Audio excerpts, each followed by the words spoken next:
ದಕ್ಷಿಣ ಕನ್ನಡ ಜಿಲ್ಲಾ ಕರಾವಳಿ ಉತ್ಸವ 2018-19 ಪ್ರಯುಕ್ತ ಕರಾವಳಿ ಕ್ಯಾರಿಕೇಚರ್ಸ್ ವ್ಯಂಗ್ಯಚಿತ್ರಗಳ ಪ್ರದರ್ಶನ ಮತ್ತು ಮಕ್ಕಳಿಗಾಗಿ ವ್ಯಂಗ್ಯಚಿತ್ರ ಬರೆಯುವ ಸ್ಪರ್ಧೆ ಮಂಗಳೂರಿನ ಕದ್ರಿ ಉದ್ಯಾನವನದಲ್ಲಿ ನಡೆಯಿತು.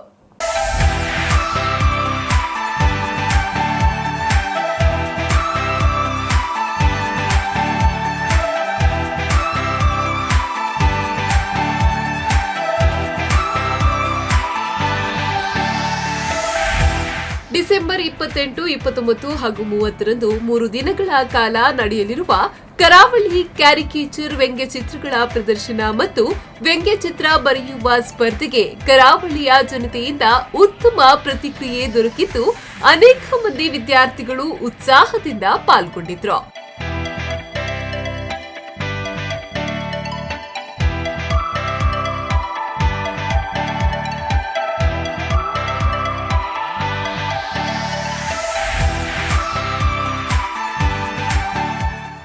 ಈ ವೇಳೆ ಕರಾವಳಿ ಉತ್ಸವ ಸಮಿತಿಯ ಸದಸ್ಯರಾದ ಮಂಜುನಾಥ್ ನಿಸರ್ಗ ಮಾತನಾಡಿ, ದಕ್ಷಿಣ ಕನ್ನಡ ಜಿಲ್ಲಾ ಕರಾವಳಿ ಉತ್ಸವ 2018-19 ಪ್ರಯುಕ್ತ ಕರಾವಳಿ ಕ್ಯಾರಿಕೇಚರ್ ವ್ಯಂಗ್ಯಚಿತ್ರಗಳ ಪ್ರದರ್ಶನ ಹಾಗೂ ಮಕ್ಕಳಿಗಾಗಿ ವ್ಯಂಗ್ಯಚಿತ್ರ ಬರೆಯುವ ಸ್ಪರ್ಧೆಯನ್ನ ಖ್ಯಾತ ವ್ಯಂಗ್ಯಚಿತ್ರಕಾರರ ಸಮ್ಮುಖದಲ್ಲಿ ನಡೆಸಲಾಗಿದೆ ಎಂದು ತಿಳಿಸಿದರು.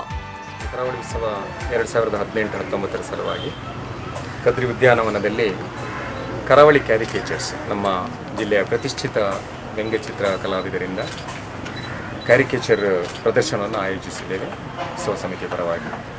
ಇದು 28, 29, 30 3 ದಿನಗಳ ಕಾಲ ನಡೆಯಲಿಕ್ಕಿದೆ. ಸಾಯಂಕಾಲದ ಹೊತ್ತಲ್ಲಿ 4ರಿಂದ 9 ಗಂಟೆವರೆಗೆ ಸಾರ್ವಜನಿಕರು ಬಂದು ಇದನ್ನು ವೀಕ್ಷಿಸಬಹುದು.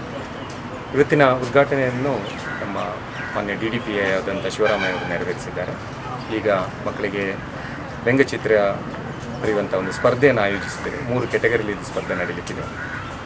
ಈ ಸ್ಪರ್ಧೆಯಲ್ಲಿ ಭಾಳಷ್ಟು ವಿದ್ಯಾರ್ಥಿಗಳಲ್ಲಿ ಆಗಮಿಸ್ತಾರೆ. ಅದೇ ರೀತಿ ಸಾರ್ವಜನಿಕರು ಇಲ್ಲಿರುವಂತಹ ವ್ಯಂಗ್ಯಚಿತ್ರಗಳನ್ನು, ಕರಾವಳಿಯಲ್ಲಿ ಸಾಧನೆ ಮಾಡಿದಂತಹ ಸಾಧಕರ ವ್ಯಂಗ್ಯಚಿತ್ರಗಳನ್ನು ಇಲ್ಲಿ ನೋಡುವ ಅವಕಾಶ ನೀಡುತ್ತದೆ. ಅದೇ ರೀತಿ ಬಳಿಕ ಜಿಲ್ಲೆಯ ಖ್ಯಾತ ವ್ಯಂಗ್ಯಚಿತ್ರಕಾರ ಜಾನ್ ಚಂದ್ರನ್ ಮಾತನಾಡಿ, ನಾವು ಕಳೆದ ವರ್ಷದಿಂದ ಕರಾವಳಿ ಉತ್ಸವದ ಅಂಗವಾಗಿ ಈ ಕಾರ್ಯಕ್ರಮವನ್ನ ನಡೆಸಿಕೊಂಡು ಬರ್ತಿದ್ದೇವೆ. ಆದ್ರೆ ಕಳೆದ ವರ್ಷ ಕರಾವಳಿಯ ಜನಜೀವನ ಎನ್ನುವ ವಿಚಾರದ ಕುರಿತು ಕಾರ್ಯಕ್ರಮವನ್ನ ನಡೆಸಲಾಗಿತ್ತು.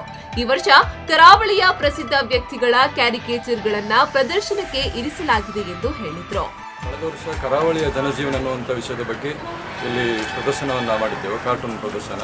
ಹಾಗೆ ಈ ಬಾರಿ ಕರಾವಳಿಯ ಪ್ರಸಿದ್ಧ ವ್ಯಕ್ತಿಗಳ ಕ್ಯಾರಿಕೇಚರ್ಸನ್ನು ಈ ಒಂದು ಪ್ರದರ್ಶನದಲ್ಲಿ ಇಟ್ಟಿದ್ದೇವೆ. ಸುಮಾರು ರಾಜ್ಯದ ಖ್ಯಾತ 17 ವ್ಯಂಗ್ಯಚಿತ್ರಕಾರರು ಇದರಲ್ಲಿ ಭಾಗವಹಿಸಿದ್ದಾರೆ. ಸತೀಶ್ ಆಚಾರ್ಯ, ಜೇಮ್ಸ್ ವಾಸು, ಹರಣಿ, ರಘುಪತಿ ಶೃಂಗೇರಿ, ನಾಗನಾಥ್, ಹೀಗೆ 17 ಜನ ಕಾರ್ಟೂನಿಸ್ಟ್ಗಳು ಇದರಲ್ಲಿ ಭಾಗವಹಿಸಿದ್ದಾರೆ. ಹಾಗೆ ಈ ಬಾರಿ ಶಾಲಾ ವಿದ್ಯಾರ್ಥಿಗಳಿಗೆ ವ್ಯಂಗ್ಯಚಿತ್ರ ಸ್ಪರ್ಧೆಯನ್ನು ಕೂಡ ಹಮ್ಮಿಕೊಂಡಿದ್ದೇವೆ. ಸಾಕಷ್ಟು ಮಟ್ಟದಲ್ಲಿ ವಿದ್ಯಾರ್ಥಿಗಳಲ್ಲಿ ಬಂದು ಭಾಗವಹಿಸಿದ್ದಾರೆ. ಈ ಸಂದರ್ಭ ಖ್ಯಾತ ವ್ಯಂಗ್ಯಚಿತ್ರಕಾರರು, ಮಕ್ಕಳು ಹಾಗೂ ಸಾರ್ವಜನಿಕರು ಭಾಗವಹಿಸಿದ್ರು. Pavan Kajimadka, V4 News 24/7 Mangaluru.